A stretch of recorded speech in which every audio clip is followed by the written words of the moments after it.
Welcome back to Miss Teacher Tube with Janice Leon. Today we're going to be talking about two very important things, volume and displacement. The first word, volume, simply means the amount of space that an object takes up. Displacement is when you take an object and you put it into a liquid. It is the amount of force, the liquid that is forced out of that spot. So basically the amount of volume that an object takes up, it will force out or displace the same amount of water to basically make space for it. So through the next experiments, we're going to be looking at water displacement as 5 different objects are placed deep into a container of water. And we'll mark that and see exactly how much water gets displaced as we're doing our experiment. We think about displacement every day when we pour ourselves a beverage. If we're going to put ice in something, we put it in first, so our beverages don't overflow, because the ice will displace water.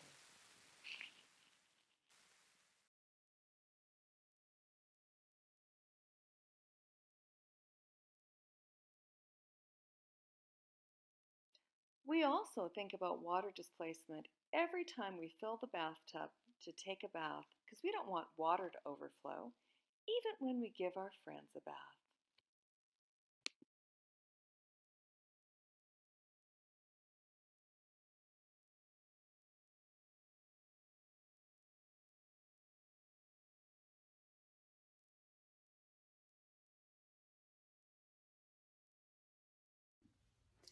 Well, let's get started. So the very first thing I'm going to do for this experiment is I put a black line to mark our current water level with no objects put in the water. So the top of the black line is our current water level. So you'll notice as I place the different objects into the water, the volume of each object will displace the water and it'll cause the water level to rise. So we're going to draw these items from the one that gives us the highest water level to the one that has the lowest water level. But I'll keep the black line on and I'll mark our different objects as I put them in. So the first one I'm going to add is the bowl. So I'm going to place that inside. And you can see our water level has risen a little tiny bit. So I'm going to mark that right there. Well, I'm going to have to use a different color because that's not working so great. There, I'm going to mark that right there. And that's our bowl. So I'm going to write bowl on there and I'll bring the next object over. Okay, so this is where our red bowl, that burgundy colored bowl, took us. And so I put bowl red just so we know that that's the line. I took it out and now I'm going to add this green jar.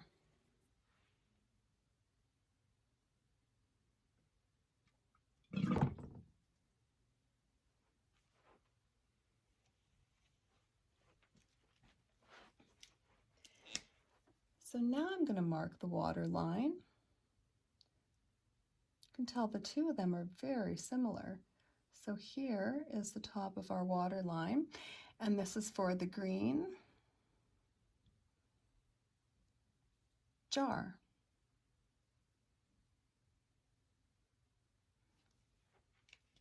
Okay, so there's a little difference. The red bowl was a little bit lower and the green jar was a tiny bit higher. Now the next item I'm going to add is this pot. It's roughly the same size as one of the bowls, a little heavier though, but I'm going to put that in and see where that takes our water line.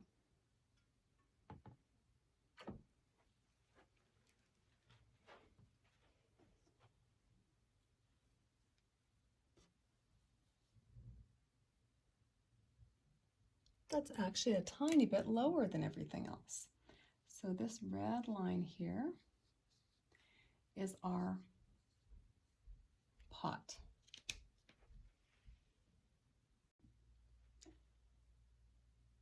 The next item I'm going to try is this kind of gray bowl, grayish marble colored. I'm going to call it gray bowl. So we'll put that in.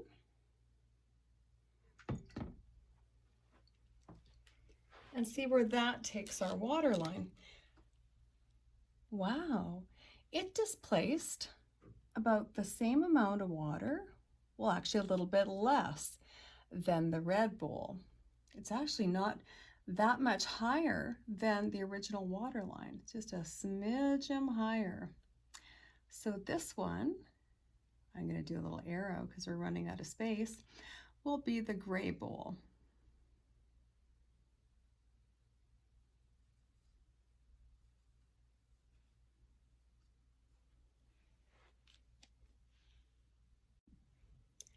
Now the last item we want to test is my big green teacher mug that you've seen me walking around with.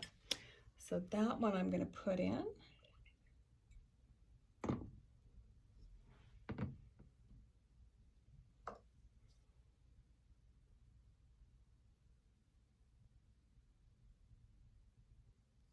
And that one is just slightly, very slightly below.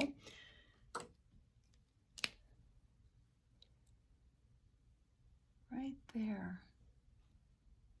I'm going to do a little arrow down from that one, and that is going to be our green mug.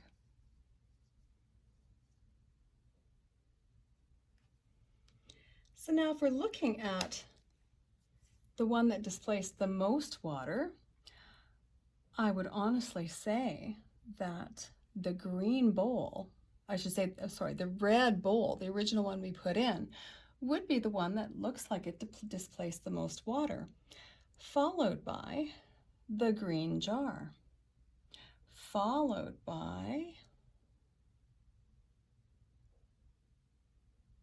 I would say, the green mug, then the gray bowl, and the last one looks like the pot.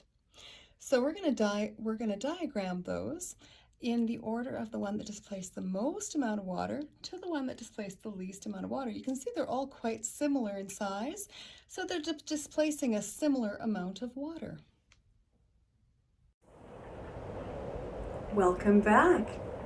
So we're going to just talk about all of our learning. So we were learning about volume and displacement, and we learned that as we place things into the water, their volume displaced the water, so they fit in there. And I thought I'd bring Jasper to the dock with me. He's, a little shy to get out, but he can appreciate volume too, because when he sticks his paw in his water, it surprises him all the time when the water overflows. Anyway, that's all for now. We'll see you next time.